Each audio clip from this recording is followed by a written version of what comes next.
Welcome to another episode of Historic Marker Monday. Today, I am exploring the old custom house. I'm Michelle with Fun in Key West, and if you are watching me live, thank you so much for tuning in.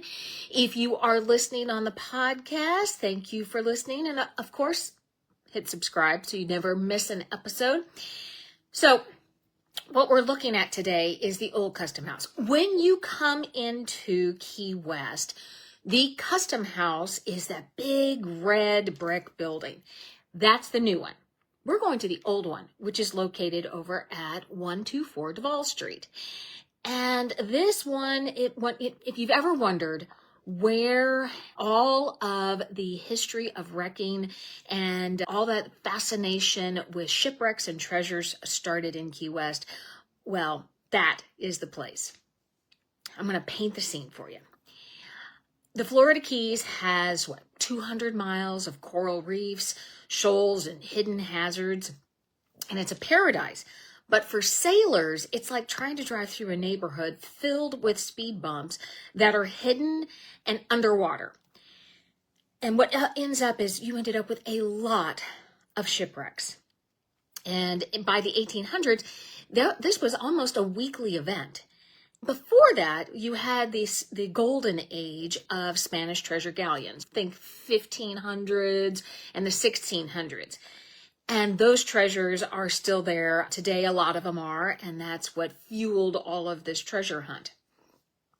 But by the 1840s, and we talk about this a lot in some of our other episodes of Historic Key West, is wreckers were people who went out after a ship wrecked, and they were able to, first, by code and by law, they were obligated to save any sailors aboard, and then they could salvage the treasure or the goods that were on the ship, and then they could take it into port, and that was theirs to keep and sell, and that is how the economy of Key West was booming in the late 1800s.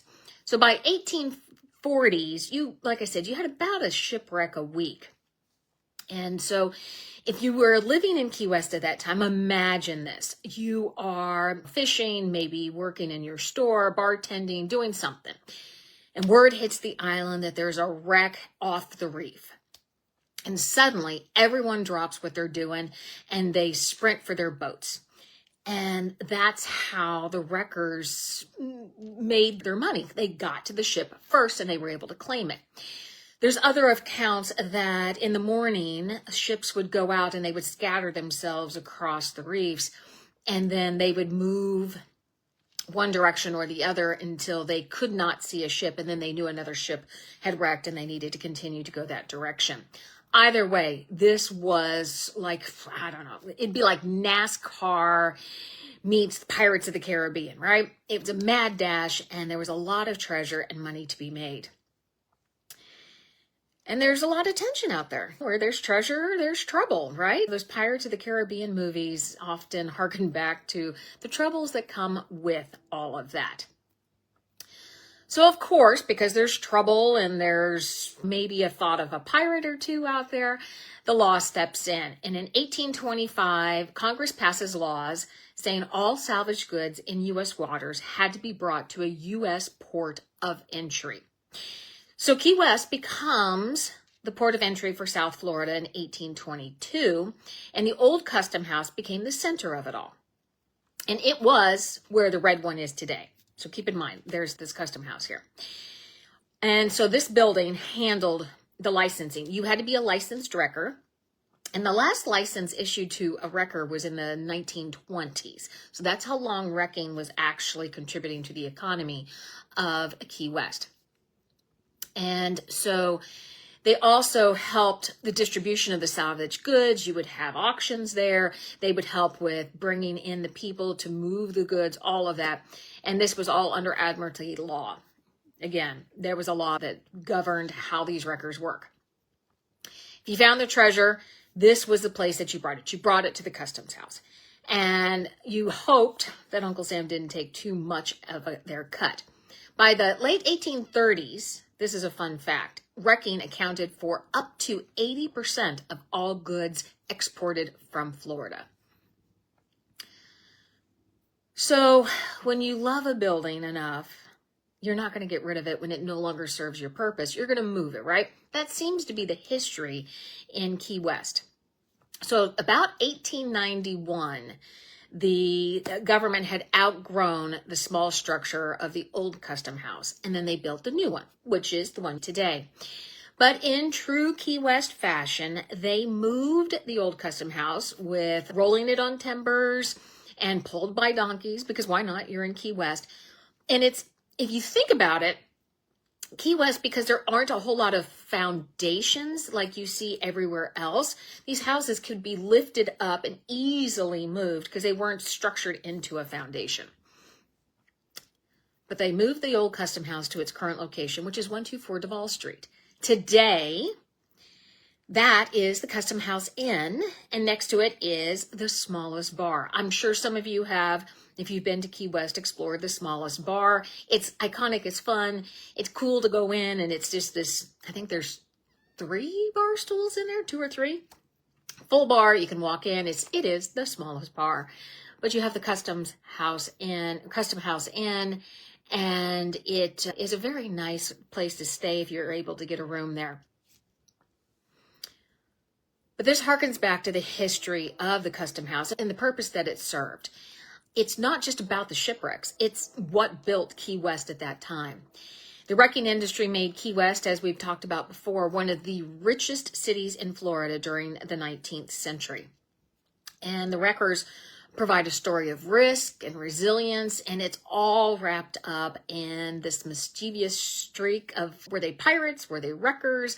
Were they doing what they were supposed to be doing?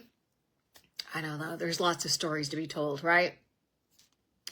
I think it ties in today, the island's adventurous spirit, its rule-bending spirit that still lives on, its art and its architecture, and, well, of course, the happy hours, right? Because wreckers needed to come back and celebrate their finds. So I encourage you as you walk by and either grab a drink out of the smallest bar or consider staying at the Custom House Inn. It's a history. And imagine that small structure was where the large red one was. That served its purpose until it didn't. But you can see by the size of the new one how important wrecking was to Key West and why the building had to be so big. Today, that building is part of a museum. You can go in and see rotating exhibits. But be sure to walk by 124 Duval Street and check out Custom House. And think about all of the history and the stories that are probably attached to this place today. I'm Michelle with Fun in Key West, and this is what we do every Monday.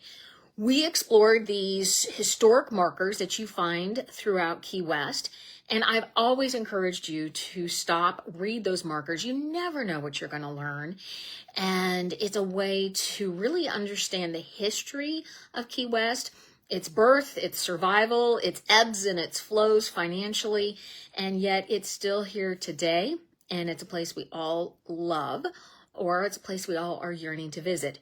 If you are yearning to visit through books, be sure to sign up for our book club. We offer a free book club that has a private Facebook group, and every month we explore a book that has something to do with Key West or the Florida Keys, some sort of connection.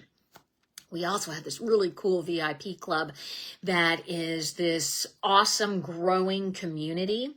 Every month you get a digital magazine, and in that magazine there are signature cocktails that relate back to the book we're reading, a Spotify playlist that you can listen to while you read the book or enjoy your cocktails, and some other really fun things. Plus, you get input on some other books we're going to read and lots of other things. Input on what we should make in our store. It's amazing. Finally, head over to FunInKeyWest.com, learn more about these historic markers. There's a self-guided tour over there, and sign up for our happy hour list, because that gets you on our newsletter, and that gets you the opportunity to answer a trivia question every week. That gets you in a drawing to win a Key West surprise box every month. I'm Michelle. Thank you so much for stopping by. I really appreciate that you guys spend a little bit of time with me in the morning. And I hope you enjoy the rest of your Monday. You guys have a great one. We'll talk to you later.